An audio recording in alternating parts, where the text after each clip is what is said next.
Ici, nous dévoilons l'envers de la tapisserie. Mirador, l'instant vérité sur la gouvernance, sur comment chaque franc du contribuable guinéen est dépensé. Mirador, tout sur les dessous des cartes politiques sous les tropiques en Guinée. Aboubacar Diallo. Les ambassadeurs de la CEDEAO étaient la semaine dernière chez le colonel Mamadi Doumbouya autour d'un repas de fin d'année, on va dire comme ça. Donc, du moins, en tout cas, avant leur départ pour les fêtes de fin d'année, le colonel Mamadi Doumbouya leur a confié un message à l'intention de ses pairs de la sous-région. Un message que je vous propose de réentendre et derrière on revient pour décrypter. Je voudrais adresser mes salutations fraternelles et amicales à mes homologues que vous représentez dans notre cher pays. En tant qu'ambassadeur des pays frères de la République de Guinée, je sais que vous suivez, comme tous les Guinéens, l'évolution politique, sociale et économique de notre pays. Nul n'est besoin de revenir sur l'état de déliquescence dans lequel se trouvait la Guinée jusqu'au 5 septembre, date à laquelle l'armée guinéenne a pris ses responsabilités. Depuis cette date, beaucoup d'actions unificatrices ont été posées. Malgré toute la bonne volonté, nous ne comprenons pas souvent certaines prises de position de nos pairs. Concernant la mise en place du Conseil national de transition, le ministère de l'administration du territoire et de la décentralisation a reçu pour 81 places 706 candidatures. Certaines entités, en plus des candidatures en groupe, ont encore déposé des candidatures individuelles. Nous avons aussi enregistré des candidatures des mêmes structures avec des signatures différentes pour nous faire croire que tel n'est pas plus légitime que tel pour désigner leurs propres représentants.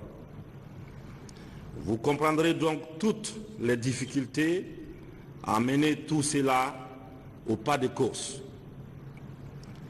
Nous voulons éviter les erreurs du passé et bien faire les choses. Vous conviendrez avec moi que le processus de mise en place d'un Conseil national de transition bâclé peut avoir des conséquences graves sur tout le processus de refondation. Ce qui est aussi important de comprendre, c'est que ce processus se fera correctement. On appelle à la compréhension de chacun et de tous. À l'approche de cette fin d'année et avant le départ de certains d'entre vous, pour les fêtes de fin d'année, j'ai voulu vous inviter à partager un moment convivial autour d'un repas et je reste sincèrement à disposition de nos frères de la sous-région. Nous tenons beaucoup à la CEDEAO.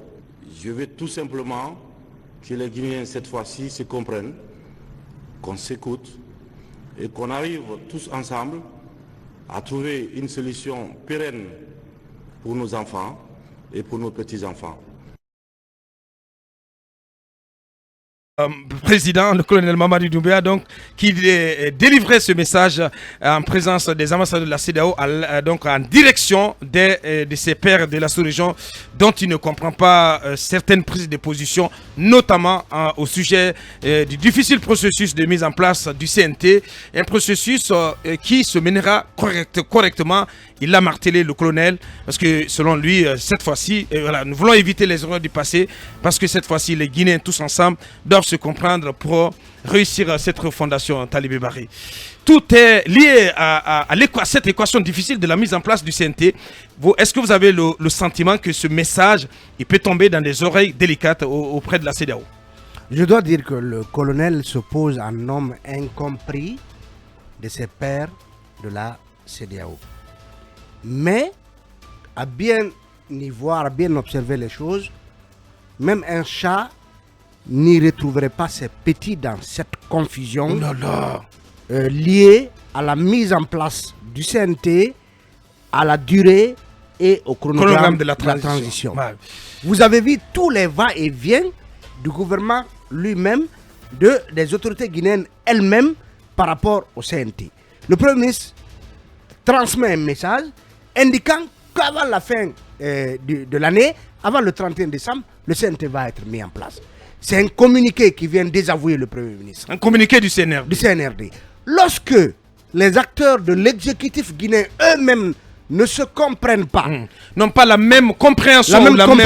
Oui, ne comprennent pas au même rythme. Il y a une cacophonie entre les deux têtes de l'exécutif, c'est-à-dire le président de la transition et le Premier ministre. Ouais. Comment voulez-vous que des chefs d'État, loin de votre pays et de vos réalités, eux, vous comprennent? Ouais. Donc le président de la transition n'a pas à se plaindre d'être un homme incompris par ses pairs, par ses pairs de la sous-région. Par ses pairs de la sous-région. Ça, c'est une observation. Mais l'autre observation, c'est que il y a, comme on l'a dit, une sorte de divorce de lecture de cette transition entre le président et le CNRD, d'une part, et le Premier ministre et certains membres du gouvernement. Ouais, certains, c'est important de le dire. Parce que d'autres, ils sont carrément ou pratiquement du CNRD. Du CNRD. Ouais. Parce que, regardez, quand vous prenez Mohamed Beavogui, qui a fait toute sa carrière à l'international, il a forcément une image à sauvegarder, à défendre.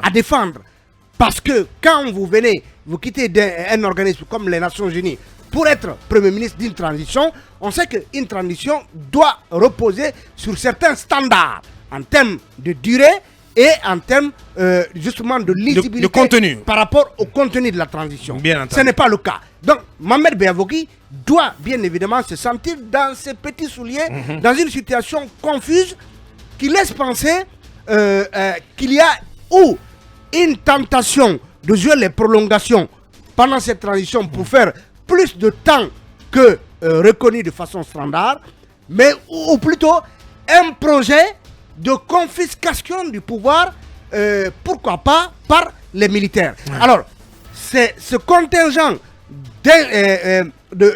d'acteurs, d'institutions et d'organismes internationaux venus de l'ONU, où je citerai le Premier ministre, accessoirement le ministre de la Santé, le ministre des Affaires étrangères, j'ai dit accessoirement, notre prix Nelson Mandela, et le ministre donc, de la Santé. Ouais. Il voudrait bien certainement, en étant conséquent par rapport à tout leur parcours, à toute leur carrière, ne pas être associé à une tentation de jouer les prolongations ou de confisquer le pouvoir. Donc je pense aujourd'hui que la situation, pour moi, c'est le premier échec du président de la transition. Honnêtement, le fait qu'on entre en 2022 sans une durée de la transition, sans la mise en place du CNT, sans le chronogramme de la transition, c'est un échec. Parce que Talibé, on ne peut pas continuer à naviguer à vue dans cette transition qui n'a pas de repère. On a l'impression que la transition, elle n'a pas démarré. C'est-à-dire qu'on est dans une transition de décrets, de nominations.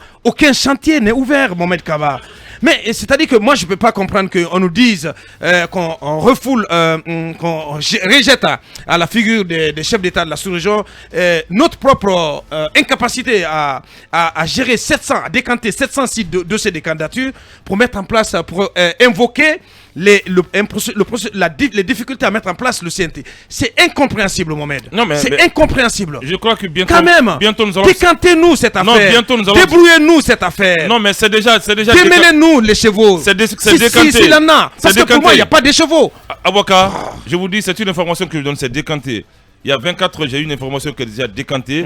Les discussions maintenant... je fais attention à ce que tu dis. Les discussions maintenant se résument autour du profil du président du CNT. Certainement qu'ils vont essayer de valider dans 24 ou 48 heures. Non, je ne suis pas d'accord. Non, mais si c'est une question de profil... Attendez. Mais nous ne sommes pas dans les secrets. Attendez, tu donnes une information là. Oui, bien sûr. Je vis bien l'interaction. La publication de la liste des membres du CNT est différente de la désignation du président du CNT. Les deux vont ensemble. Il faut d'abord donner la liste. Non, les deux vont ensemble.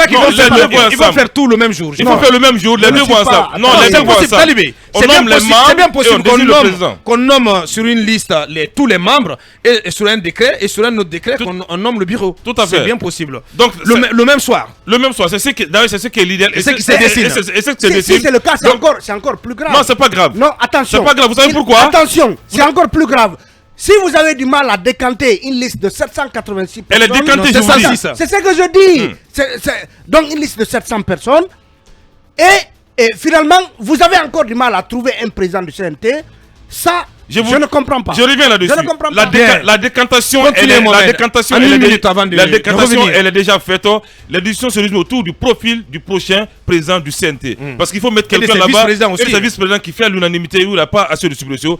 Dans les 48 heures qui suivent, je crois qu'on aura, tout sera dessiné autour du colonel. Et que les Guinéens soient patients, début janvier, on pourra voir nos CNT. Vous savez, moi j'insiste là-dessus. Mais pourquoi pas? Jusqu'à preuve de contraire. Pourquoi pas nous donner notre CNT avant le 31? Jusqu'à preuve de contraire. Encore plus d'une semaine là. Jusqu'à preuve de contraire, je crois que le CNRD est de très bonne foi. Je ne crois pas que le CNRD a un agenda caché comme le prétendait d'autres. Attendons de le voir. Attention, non. Attention, le colonel a dit. Ne sois pas naïf. Le colonel a dit. Ne sois pas naïf, moi-même. Non, le colonel a dit qu'il a trouvé que l'État était délicat ça. Oui. J'affirme là-dessus. Je suis d'accord. Mais lorsqu'il dit que l'armée a pris ses responsabilités, ce n'est pas l'armée qui a pris ses responsabilités, c'est le groupement des forces spéciales. La précision, elle est extrêmement importante. Ce n'est pas l'armée qui a fait le coup de tanguer. Mohamed Kaba, le groupement des forces spéciales.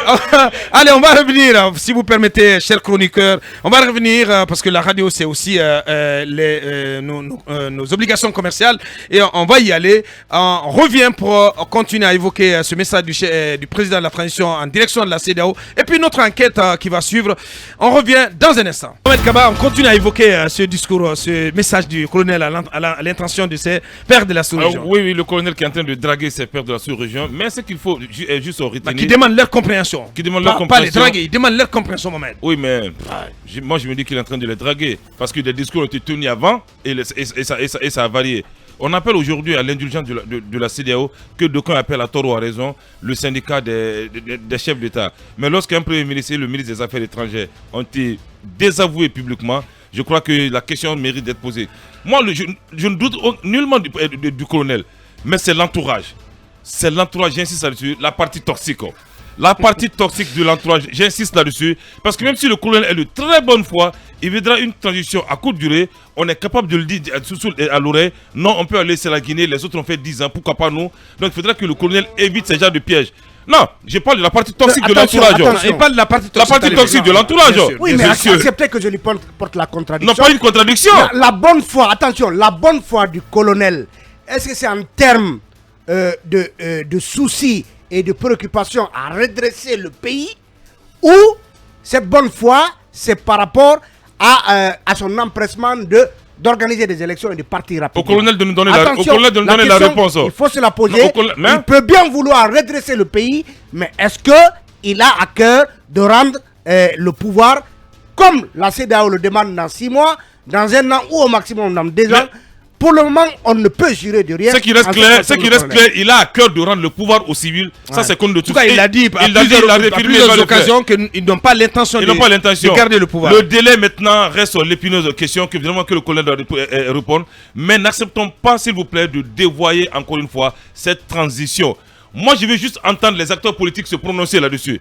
Nous, les autres citoyens, on observe. Mais les acteurs politiques qui sont les plus pressés pour aller à Sékou-Touré, si eux ne s'en plaignent pas, pourquoi nous on va se plaindre alors? Ils sont prononcés. Bien. Non, ils respectent ce que le colonel dit. Ils se sont prononcés. Mais ils ne sont pas pressés. À l'occasion des 100 jours du CNRD, vous avez vu ces intercoalitions, les plateformes, les partis politiques se sont prononcés. D'ailleurs, globalement, les gens ont apprécié le déroulement de la transition. Non, je veux dire, ils ne sont pas pressés. Non, pressé ou pas, de toute façon, la transition ne doit pas être longue, sinon, finalement, elle peut finir mal. Si vous permettez, par rapport à cette brèche, c'est au colonel de comprendre ses homologues de la sous-région.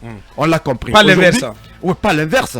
Le message est parti, mais on a comme l'impression que parfois, les engagements ne sont pas respectés. Et vous avez tous cité ici cette mission de la délégation guinéenne à la CEDEAO, qui a été finalement déboutée à son retour sur Conakry. Le problème aujourd'hui, il y a des petits pièges qui entourent la mise en place du CNT. c'est des pièges facilement évitables.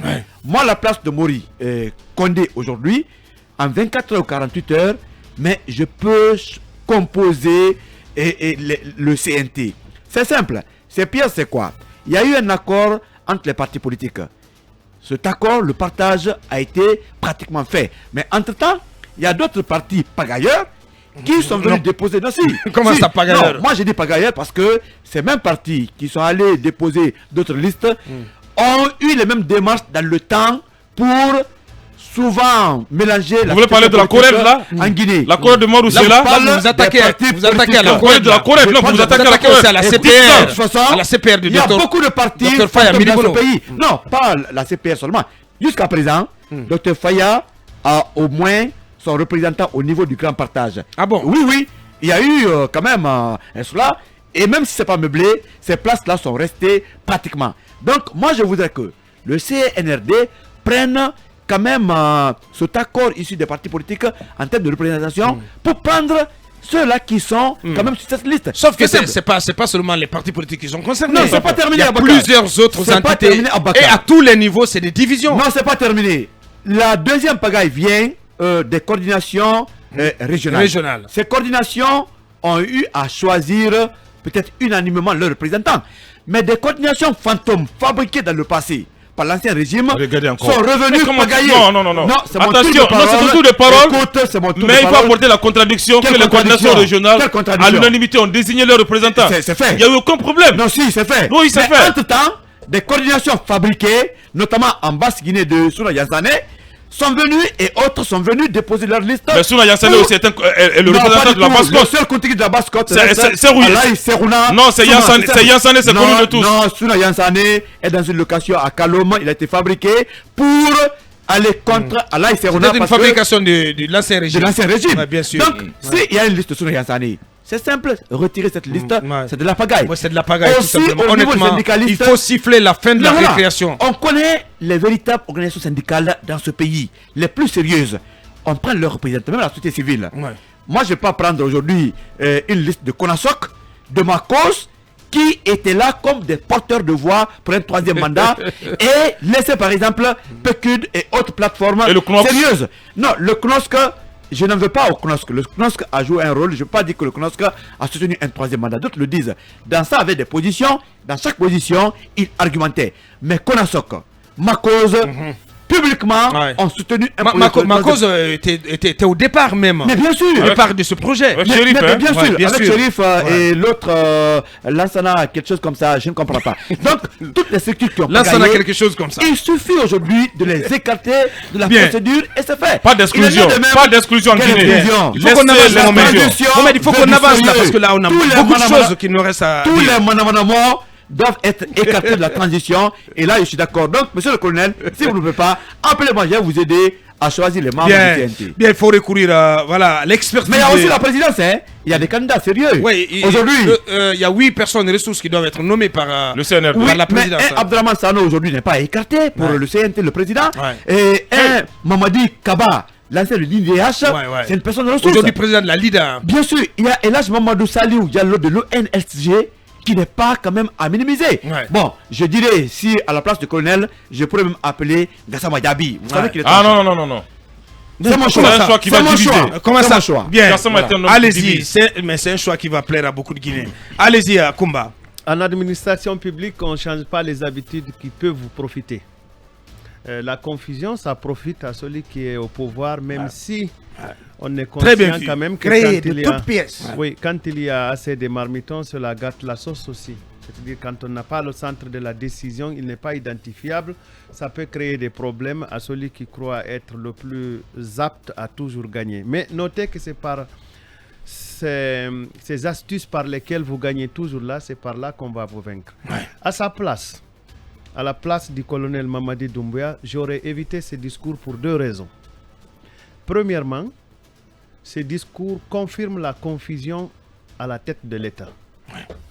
Le Premier ministre, donc le gouvernement... Qui était même absent de cette rencontre. D'accord. Le gouvernement voyage, prend des contacts avec les chefs de l'État, dépense leur temps, leur énergie, leur cerveau pour discuter, échanger et peut-être même tenir des promesses. le CNRD au niveau national fait un communiqué qui n'a même pas obtenu l'unanimité autour de cette table où nous sommes là. D'aucuns disaient le communiqué n'est pas signé, d'autres disaient bon, il y avait en tout cas plusieurs interprétations. En tant que politique, parce que là il incarne le politique. En tant que politique, j'aurais évité de prendre position dans ce débat-là. Ça, c'est la première raison pour laquelle j'aurais évité ce discours-là. La deuxième raison pour laquelle j'aurais évité ce discours, c'est parce que je mets à la place publique que désormais, je préfère mon groupe corporatiste, c'est-à-dire le CNRD, à la place du groupe gouvernemental, alors que le gouvernement est une institution, le CNRD ne l'est pas à ma connaissance. Donc, je pense qu'il fallait éviter cela pour ces deux raisons-là. Qu'est-ce que j'aurais fait tout de même? Parce qu'il faut que je passe quand même un message à l'endroit des dirigeants de la CEDEAO. J'aurais offert un plat individuellement pris. C'est à ce niveau que j'aurais pu manipuler au moins pour garder mes soutiens et m'en donner d'autres soutiens. Je pense que la démarche, de mon point de vue, et je suis toujours pessimiste, ne pensez pas que ce que je dis reflète réellement ce que vous devriez faire, mais la démarche, je ne l'approuve pas tellement, d'autant plus qu'elle va créer d'autres soucis, d'autres problèmes au gouvernement. Merci Akouma. Allez-y Mouadouri, en 2 minutes. Peut-être moins, mais ils ont pratiquement tout dit. Mais moi, je pense que si le colonel devrait donner des cadeaux de Noël aux Guinéens en cette fin d'année, il y a principalement 2 cadeaux de Noël qu'il devrait donner aux Guinéens. C'est justement, de façon institutionnelle, ce CNT qu'il devrait justement donner aux Guinéens, parce que qui est un cadeau très très attendu, qui pourrait être un gros cadeau de Noël. Le deuxième cadeau accessoirement de Noël qu'il pourrait faire aux Guinéens, parce que les gens ont les poches trouées en ce moment, c'est le dégel de ces fameux il fallait qu'il y vienne. Le serpent de mer. Il fallait qu'il y vienne. Qui permettrait aux familles aux PME de recevoir leur argent. Et en conséquence, les gens pourraient soutenir leur famille en cette fin d'année. Pourraient bien fêter. Maintenant, derrière, j'ai aussi le sentiment que nous ne serons pas épargnés d'une sanctions additionnelles et financières de la CEDEAO à l'image du Mali, si jamais le Mali n'arrivait pas justement à se conformer aux demandes des chefs d'État de la CEDEAO. On en serait épargné si au moins on avait donné le CNT et le chronogramme de la transition avant janvier. Mais je pense qu'on pourrait être frappé avec le même bâton que le Mali si on n'a pas ce fameux CNT avant le début de l'année. Et l'argument que le colonel Santette a toujours développé, et il y a une sorte de fixisme autour, c'est de dire toujours que il y a eu 800 personnes à la place de... Enfin, 700 et quelques personnes à la place de 81 candidatures. Là-dessus, je suis parfaitement d'accord et en harmonie avec Ibrahim Lincoln Souma. C'est que ce n'est pas un argument qui vaille pour que l'on ne puisse être dans le délai. Il faut tout simplement être sans état d'âme. Il faut tenir compte de tout ce qu'il y a eu comme regroupement légitime des partis politiques, des entités de la société civile, des syndicats, pour que ces listes-là soient plutôt prises au détriment de ceux qui sont venus de façon isolée. Et parce que quand on gouverne, on doit arbitrer sans état d'âme. Maintenant, quand on veut prendre tout le monde à la fois, évidemment, il y a problème. À moins que l'on ne veuille justement profiter de la confusion, et c'est là aussi que je suis d'accord avec Akomba, confusion qui, selon eux, leur profitera, parce que ça permettra de prendre du temps et de jouer à la montre, ce qui ne pourrait pas être non plus bénéfique au colonel Mamadi Doumbouya. Donc bref, je pense que s'il y a quelque chose à faire, s'il y a un miracle pour lui à faire, c'est vraiment de sortir ce CNT et le chronogramme avant janvier 2022. Et la question donc, du profil du président Talibé. C'est une question qui se pose parce que il y a eu beaucoup de supputations, beaucoup de réactions positives et négatives parfois lorsque le nom de Dansa Kourma a été évoqué. Puisque certains l'associent à ce projet de 3e mandat. Ils estiment qu'il a milité en faveur de ce 3e mandat ou que son silence est une forme de caution donc, à ce 3e mandat. Donc aujourd'hui, le profil du président du CNT, il est suffisamment important. Pourquoi? Parce que lorsque des questions importantes comme la durée, le chronogramme de la transition sont renvoyés à cet organe, ça veut dire qu'il faut non seulement que, individuellement pris, ceux qui vont doivent y siéger soit de qualité, soit des hommes de conviction qui ne vont pas éventuellement se prêter à des opérations de conditionnement dans les couloirs du CNT pour prendre position pour tel ou tel agenda, mais aussi, c'est important qu'il y ait un président du CNT capable de résister. On a vu, par exemple, pour rappel, le rôle de Rabiatou Serra en 2010, quand elle était présidente du CNT. Vous vous rappelez l'épisode triangulaire entre elle, Tibou Camara et Jean-Marie Doré par rapport à la date de l'élection présidentielle. Beaucoup à l'époque avaient soupçonné fondamentalement Jean-Marie, accessoirement Tibou, de vouloir faire traîner les choses afin que l'élection n'ait pas lieu à la date qu'on l'avait trouvé possible, de sorte que la transition s'étire et prenne plus de temps que prévu. Mais Rabi, à l'époque, est allée au front, elle est montée au front, elle a affronté publiquement Jean-Marie Doré, notamment, et accessoirement donc Tibou Camara. Ça veut dire que il faut qu'il y ait à la tête du CNT quelqu'un, parce que le CNT c'est un peu le Parlement. Le Parlement pendant bien cette sûr, transition. Bien entendu. Donc, vont y être représentées les forces vives. Donc, ce CNT doit être une sorte de, disons, de bouclier pour protéger. Et non une caisse de résonance. Pour protéger la transition et les intérêts du peuple de Guinée. Plutôt que d'être une caisse de résonance de par la faiblesse et justement la vulnérabilité de son président ou de sa présidente. Ça veut dire qu'il faut que ce soit une personnalité consensuelle. C'est extrêmement important parce que tous les acteurs nationaux vont s'y retrouver. Il faut que tous les acteurs s'y retrouvent, ou du moins la majorité des acteurs qui seront au CNT. Donc, espérons que le colonel... Le choix du président le colonel, est une question majeure. Passe tout cela au crible et qu'il trouve la bonne personne, parce qu'il ne sert à rien de nommer une personnalité qui demain peut être source à la fois de méfiance ou de conflit entre le CNRD et justement je reste avec vous pour vous poser des questions. Quel est votre pronostic? Moi personnellement, on va vraiment faire cet exercice ce matin. Personnellement, je miserai sur qui? Non, je n'ai pas un nom. Je n'ai pas une préférence. Je n'ai pas le fétichisme des noms, mais je préfère me prononcer sur le genre.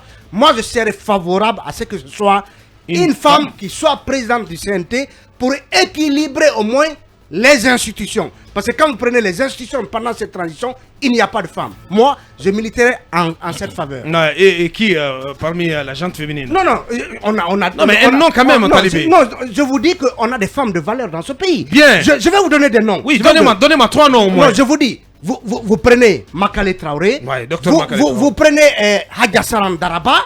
Vous prenez... non, attendez, ça c'est moi qui le dis. C'est moi qui le dis. Hadjassaran Daraba. Vous prenez Hadjassaran Daraba. Vous prenez Madame Si Satina. Mais elle est déjà présidente du Conor. Attention, elle peut bien démissionner de là si on a besoin d'elle à la tête du CNT. C'est vrai. Si la nation lui fait appel. Tout comme, par exemple, celle qui est aujourd'hui chef de cabinet au ministère de l'enseignement technique, Madame Fatou Baldé, c'est une dame de fer. Donc, il y a, on n'est pas les dames qui mentent. Je dis, Fatou Baldé, je peux vous enseigner. Non, je vais vous dire. Je peux vous mais sincèrement, pour ma part, la nommer chef de cabinet, c'est un gâchis.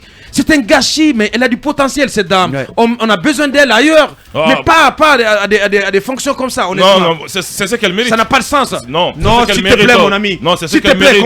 Non. Elle est chef de cabinet, qu'elle fasse ses preuves là-bas d'abord. Qu'elle fasse ses preuves. Tu parles de Fatou Baldé là? Bien sûr. Non, Mohamed. Que j'écoute depuis plus de 10 ans. Je la connais, Mohamed. Attention, je peux parler. Attends, Mohamed. C'est une dame respectable dans ce pays. Très respectable. Très respectée. Qui divise l'opinion. Bon. Oui.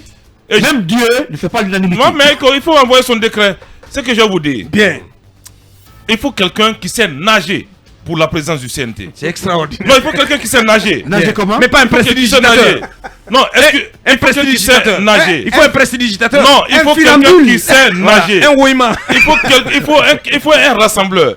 Il faut quelqu'un qui peut tenir tête. Il faut quelqu'un qui a un fort caractère. Et je vais vous dire, toutes ces dames qui ont été citées, moi je ne suis pas dans cette histoire de féminisation, non. Moi je veux qu'on nomme un cadre de la société civile et mon choix, je ne le cache pas, il est pour Dansa Kourouma. Ça je l'assume. Voilà quelqu'un qui est incompris aujourd'hui en Guinée, mais voilà un cadre pondéré comme le colonel, qui a pu affronter pourquoi c'est l'obstacle en Guinée. Choix, on le mais respecte. Je ne sais pas pourquoi aujourd'hui, Dansa il fait l'unanimité. D'ailleurs, c'est une opinion qui ne fait pas l'unanimité. Pardon? Dans ça s'assume. Il s'assume. On a besoin de quelqu'un comme ça au CNT. Ça quand même, il faut le reconnaître. Parce que s'assume. Mais quand t'as dit qu'il fait l'unanimité, il fait l'unanimité. C'est pas vrai. Mieux vaut mettre Dr Dansa Kourouma pour la quiétude et pour une bonne transition. Il a géré d'abord le CNT de 2010. Il a l'expérience, il a le background et c'est un intellectuel chevronné. Ouais. Moi je préfère. Sur le plan intellectuel, il n'y a rien à dire. Le collègue ne doit pas dire non, si je nomme Dr Dansa, ça va crier. Non. On n'a pas besoin de ça en Guinée. Et je crois très bien qu'il sera le président du CNT. Bien. J'ai la pleine conviction. Akoumba Diallo. Bon, moi, à défaut d'une dame, je préfère Robert Sarah. Très bien. Je veux bien que Robert Sarah soit président du CNT pour me permettre de vivre un pays dans lequel les pouvoirs sont équilibrés, où il y a un arbitrage. Je suis d'accord. À défaut d'une dame. À défaut d'une dame, si je souhaitais venir à la place du colonel Doumbouya, je veux bien qu'il aille dans la vision Dansa. Comme ça va régler les choses. Ça pourrait être à la Eugène Camara et puis ça se règle vite là. Ah non, on se passe là. Allez-y, Ouri, parce qu'il nous reste une minute avant d'aller à la pause. Non, moi je dis à Lincoln qu'il n'y a pas à crier quand on parle de Hadja Sarandarava. C'est une alors, dame pas de du fer. tout. C'est une dame qui est respectée à l'international. Vous l'avez connue où? Vous l'avez connue où? Par le c'est mon point de vue. C'est quand même dans le milieu intellectuel. C'est vrai, c'est votre point de vue. Dans le milieu intellectuel africain et international, il est assez respecté. Je voulais juste préciser cela pour Sarandaraba. Mais pour le reste, j'ai dit, mais il faut mettre un philosophe. C'est aussi simple que ça. Parce qu'on est dans une société en déconfiture, en dérive, sur des valeurs. Akoumba, président du CNT, pourquoi pas? Un éclairé de la société. C'est un philosophe. Non, mais tu es un Guinéen, on peut te prendre. C'est aussi simple que ça. Mais bien sûr. Oui, mais bien sûr. Pourquoi pas? On peut te prendre. Kaba vous a dit que c'est fini. Mais en fait, je voulais aussi poser la question par rapport à Sorel. Sorel de CTG. Oui, voilà un oublié de la République. Mais aussi, comment il s'appelle cet avocat Maître Abbas. Mais où ils sont passés ces deux? Où sont-ils? Vous savez que Maître Abbas était sur le point d'être ministre de la Justice. Bien. Mais il y a beaucoup de gens qui nous apprend aujourd'hui que ce sont des gros frustrés qui ont donc repris le chemin de la France et ça va se savoir. En tout cas, on va marquer la pause info et on revient pour continuer cette émission.